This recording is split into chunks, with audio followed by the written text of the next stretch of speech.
नमस्कार सभी को। मुझे उम्मीद है कि आप सभी अच्छे होंगे और आपके आशीर्वाद के साथ यूडमी और यूट्यूब पर आपके सहयोग के लिए धन्यवाद।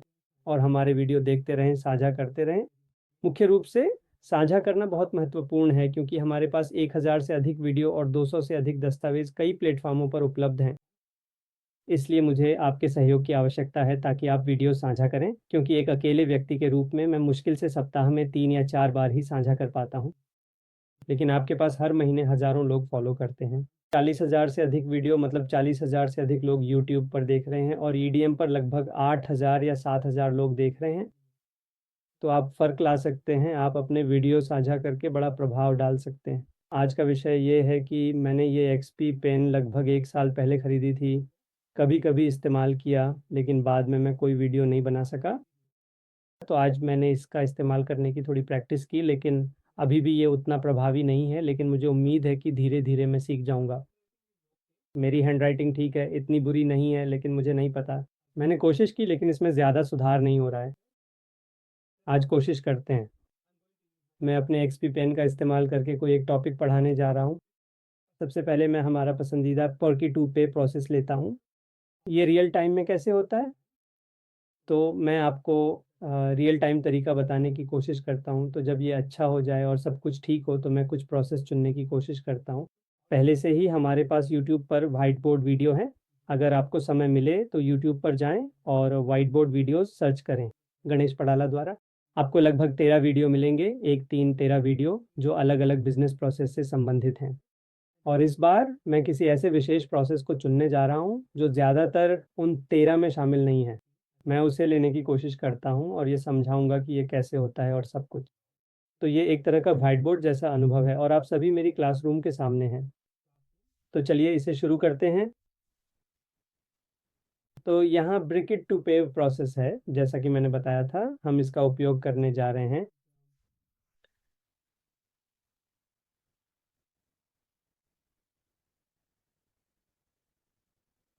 आप जानते हैं मैं खुद को अलग हैंडराइटिंग में देख रहा हूँ।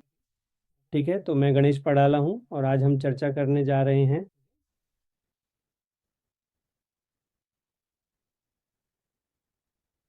प्रोक्योर टू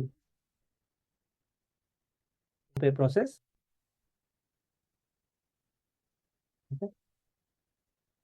और मैं मुख्य रूप से ग्राहक के दृष्टिकोण से हाईलाइट करने जा रहा हूँ, क्योंकि इससे हमारे एमएम से संबंधित चीज़ें कवर हो जाएंगी।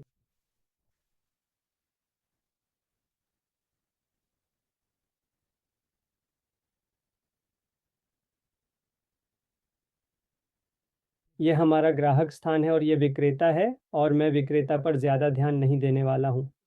वह हमारे पीओ को एसओ में बदल देगा और बाकी सब कुछ करेगा। तो मान लीजिए कि जब भी कोई ग्राहक कोई उत्पाद खरीदना चाहता है तो सबसे पहले वह ये करेगा क्या, बाजार में सबसे अच्छे विक्रेता कौन है, कौन आपको स्टॉक उपलब्ध कराएगा। तो मान लेते हैं कि कोटेशन प्रक्रिया के माध्यम से विक्रेता का चयन पूरा हो गया है और विक्रेता सहमत है। और फिर सबसे पहले वे बनाएंगे कॉन्ट्रैक्ट। कभी कभी वे बनाते हैं, लेकिन कम से कम हम बनाते हैं। सबसे पहले विक्रेता मास्टर बनाया जाएगा, फिर उसके बाद आगे की प्रक्रिया की जाएगी। पीआईआर, मैं पीआईआर लिखूंगा, कृपया मुझे ये करने दीजिए, मैं इसे अभी ही कर देता हूँ। तो इन चीज़ों के बारे में हम अच्छी तरह से जानते हैं कि एक मुख्य मास्टर होता है और उसके बाद फिर पीआईआर। तो एक बार पीआईआर मास्टर डेटा बन जाने के बाद हमारे पास पीआईआर में कीमत होती है। कौन कौन सी जानकारी इसमें संग्रहित होगी, जैसे कीमत, टैक्स कोड, डिलीवरी का समय और दिन। ये आपकी डिलीवरी की तारीख निर्माण के समय निर्धारित करेगा। और आप मानक मात्रा, न्यूनतम ऑर्डर मात्रा, अधिकतम मात्रा भी नियंत्रित कर सकते हैं। आप इन चीज़ों को और कंफर्मेशन कंट्रोल को नियंत्रित कर सकते हैं, जैसे कि क्या आपको इनबाउंड डिलीवरी चाहिए या नहीं। ये सारी चीज़ें आप पीएआर स्तर पर नियंत्रित कर सकते हैं। तो फिर हम इन मास्टर डेटा की बात करेंगे। वास्तविक प्रक्रिया के अनुसार सबसे पहले हम पीओ के साथ आगे बढ़ेंगे। पीओ को कीमत, टैक्स कोड और अन्य जानकारी इन्फो रिकॉर्ड प्राइस से मिलती है। तो ये पीओ है। इसे हम पीडीएफ में बदल देंगे। PO PDF. अगर आप ईडीआई का उपयोग कर रहे हैं, उदाहरण के लिए विक्रेता और पीओ दोनों में ईडीआई है, तो आप आईडीओ भेजेंगे।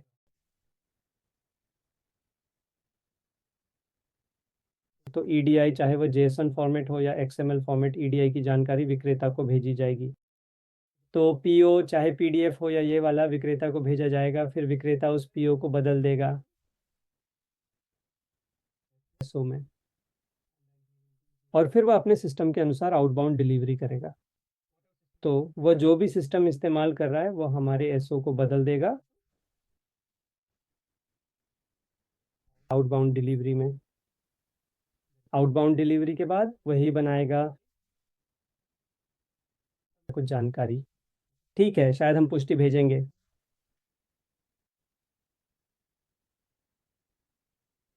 ठीक है, तो वह शायद भेज सकता है।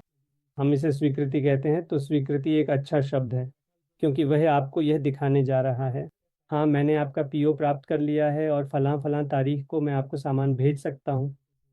हम इसे कहते हैं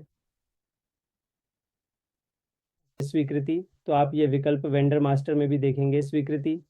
तो ये स्वीकृति हमें भेजी जाएगी जो पीआईओ कन्फर्मेशंस में अपडेट हो जाएगी। ठीक है, तो स्वीकृति आएगी, हम इसे एसीके कहते हैं। ठीक है, एसीके।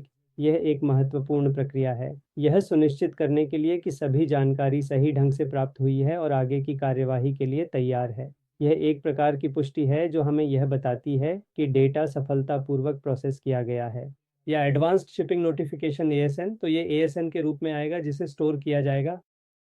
फिर एक बार जब उन्होंने डिलीवरी और प्लानिंग कर ली, तो कुछ कंपनियां डिलीवरी क्रिएशन के बाद भेजती हैं और कुछ कंपनियां पीजीआई के बाद भेजती हैं। तो चलिए पीजीआई के साथ चलते हैं। तो शायद पीजीआई पोस्ट कर दिया गया था। अगर ये इंपोर्ट है तो शायद 1 महीने पहले या 2 महीने पहले या 20 दिन पहले। अगर ये लोकल है तो 3 दिन पहले होगा। एक बार जब पीजे पोस्ट हो जाता है तो वे सभी पैकिंग और सब कुछ करते हैं, इसलिए आप पैकिंग की तरह विचार कर सकते हैं। पैकिंग प्रक्रिया पूरी हो गई है, पीजे पूरा हो गया है, फिर वे भेज देंगे भौतिक सामान। ठीक है, वे भौतिक सामान भेज देंगे। सभी भौतिक वस्तुओं का प्रतिशत होगा भौतिक सामान के साथ आने से पहले। यह भौतिक सामान सड़क और परिवहन के आधार पर कंटेनर या ट्रक के माध्यम से आएगा, लेकिन उसके साथ ही उससे पहले भी यदि आपके पास ईडीआई है तभी आपको इसकी जानकारी मिलेगी। Inbound delivery. इनबाउंड डिलीवरी तो शायद संख्याएं आपको बेहतर बना देंगी। एक, दो, फिर जो भी वह हमें भेजेगा। हमारे लिए यह एक महत्वपूर्ण 3 है। हम इसे शायद 3 फिर एक स्पष्ट 4 कहते हैं। ठीक है, मैं हमारी कंपनी या ग्राहक के दृष्टिकोण के बारे में बात कर रहा हूँ, यानी विशेष रूप से विक्रेता के बारे में जो इस प्रक्रिया में शामिल है। चाहे वह एसएपी इस्तेमाल कर रहा हो या ओरेकल या कोई और सिस्टम, हमें इसकी ज़्यादा चिंता करने की ज़रूरत नहीं है। तो हम एक एमएम कंसल्टेंट के रूप में इस पर ध्यान केंद्रित कर रहे हैं कि क्या हो रहा है। पीओ फिर पीडीआई या ईडीआई हमने भेजा, फिर हमें एएसएम मिला। एएसएम की अवधारणा तभी आएगी जब आप ईडीआई का उपयोग कर रहे हों। फिर इनबाउंड डिलीवरी अपने आप बन जाती है यहाँ दी गई जानकारी के आधार पर। या तो ये आरएफसी हो सकता है या आप इनबाउंड डिलीवरी बनाने के लिए इनबाउंड आईडॉक का उपयोग करते हैं। अब सामान यहाँ आ गया है। जैसे ही सामान आ जाता है, जैसे ही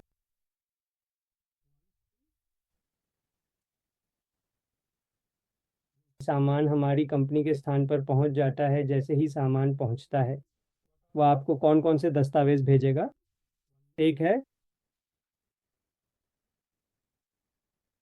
पैकिंग लिस्ट।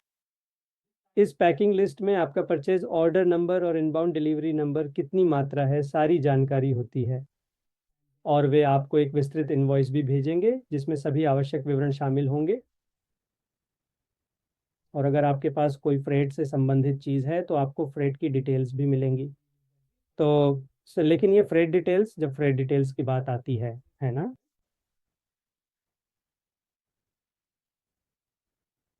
तो जब फ्रेट डिटेल्स की बात आती है तो चाहे वही वेंडर भेज रहा हो या कोई अलग फ्रेट फॉरवर्डर, उसके आधार पर फ्रेट डिटेल्स बदल जाएंगी।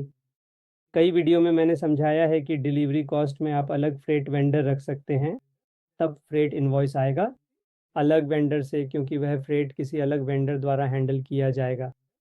तो उदाहरण के लिए, आपके पोर्ट से कंपनी तक या एयरपोर्ट से कंपनी तक या वेंडर के स्थान से आपके स्थान तक ट्रांसपोर्टेशन अगर आपके पास अलग है तो आपको एक फ्रेट मिलेगा। तो अगर ये इंपोर्ट है तो शायद आपके पास कस्टम्स की जानकारी होगी। जी हाँ, कस्टम्स की जानकारी। और कुछ देश या कुछ कंपनियां, जैसे हर शिपमेंट पर आपको कस्टम्स मिलेंगे। और उदाहरण के लिए मैंने न्यूजीलैंड में काम किया है और बाकी जगहों पर भी। वे लोग मासिक कस्टम्स भेजते हैं, फिर वे उसकी गणना करके उसे वितरित करते हैं, या फिर हर पीओ के साथ आप मासिक वाले और एक शिपमेंट के साथ भी इसे प्राप्त कर सकते हैं। ठीक है, प्रैक्टिस कैसी है? आपको इसे देश और अन्य चीज़ों के आधार पर जांचना होगा। तो ये सभी दस्तावेज आपको डॉक पैकिंग लिस्ट और फ्रेट के आधार पर मिलते हैं। ये जानकारी लॉजिस्टिक्स टीम द्वारा उपयोग की जाएगी ताकि वे फिर पीजीआर कर सकें। पोस्ट गुड्स रिसीट के बाद आप इसे नंबर 5 कह सकते हैं। एक बार पीसीआर आ जाए, उदाहरण के लिए ये ग्राहक है। ठीक है, मैं इसे इस तरह से बताऊंगा। परचेजिंग और हम इसे लॉजिस्टिक्स या फिर वेयर हाउसिंग कहते हैं। जो भी संबंधित विभाग हो वह इस कार्य को संभालता है। शायद मैं इसे यहाँ ग्राहक के साथ रख रहा हूँ, ये गलत है। शायद मैं इसे यहाँ रखूँगा। इस नए पेंसिल में ये ड्राइंग बनाना मेरे लिए थोड़ा मुश्किल है। खैर, मुझे उम्मीद है कि मैं जल्द ही बेहतर हो जाऊँगा। तो अब यहाँ परचेजिंग और वेयर हाउस या लॉजिस्टिक्स या इन्वेंट्री स्टोर्स, आप इन दोनों विभागों को जो भी नाम दें। और ये वाला फाइनेंस या अकाउंटिंग है। ठीक है, तो इसके बाद ये फ्रेट इनवॉइस कस्टम्स इस जानकारी के पास जाएगा। फॉर्म फाइनेंस टीम को भेजा जाएगा, तो वे पोस्ट करेंगे।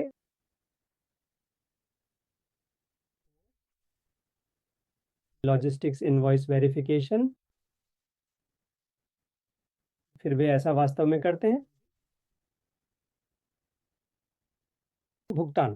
ठीक है, तो ये महत्वपूर्ण चरण है, क्या होगा और सभी दस्तावेज कैसे भेजे जाएंगे और आगे क्या होगा। और आप ऐसा करेंगे, कभी कभी आप ऐसा करेंगे।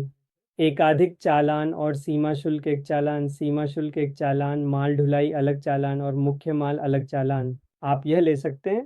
सीमा शुल्क विभाग के पास 3 अलग अलग चालान उपलब्ध हो सकते हैं। आप अपने स्थानीय देश के सीमा शुल्क विभाग को भुगतान करेंगे।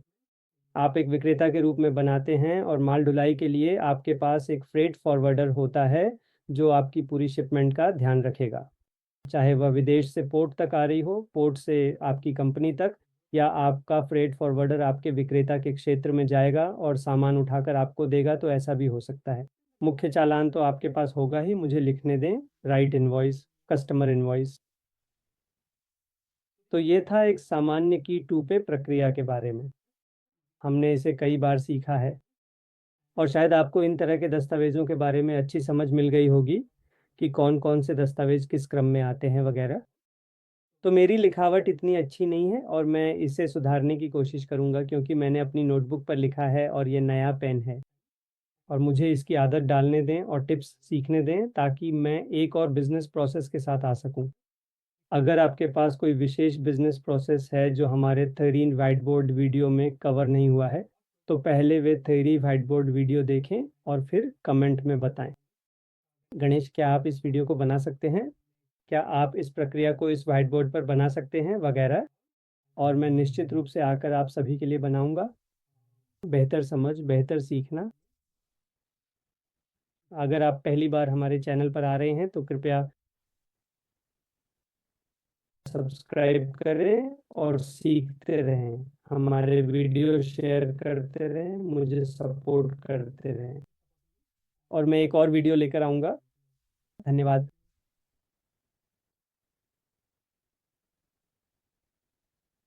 आप सभी का धन्यवाद, मुझे इतना सहयोग देने के लिए धन्यवाद, तथा आपके समय के लिए पुनः धन्यवाद।